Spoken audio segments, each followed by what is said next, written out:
خبر شامل کریں گے ضلع لاہور سے۔ علی رضا جان میو وائس چیئرمین میو نیوز کی رپورٹ کے مطابق 2 نومبر بروز اتوار دعوت اسلامی کے شعبہ امام مسجد کے تحت احکام مسجد کورس کے سلسلے میں ایک پرنور اجتماع احمد رضا شادی ہال چیا بگا سب ٹاؤن ڈرائی وینڈ ٹاؤن جنوبی لاہور میں منعقد ہوا۔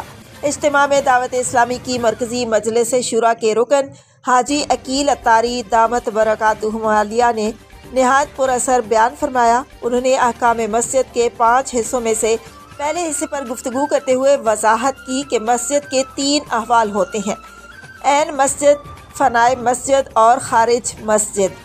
ان احوال کی شرعی حیثیت اور عملی تطبیق پر شرکاء کو مفصل رہنمائی دی گئی۔ اجتماع میں علاقے بھر سے امام صاحبان، علماء کرام اور مختلف مساجد کی انتظامی کمیٹیوں کے ممبران نے بھرپور شرکت کی۔ اختتام پر اجتماعی دعائے خیر کی گئی اور شرکاء کے لیے لنگر عام کا نہایت عمدہ انتظام کیا گیا۔ یہ روحانی اجتماع علم و عمل اور اصلاح معاشرہ کے پیغام کے ساتھ نہایت منظم و پرسکون ماحول میں اختتام پذیر ہوا۔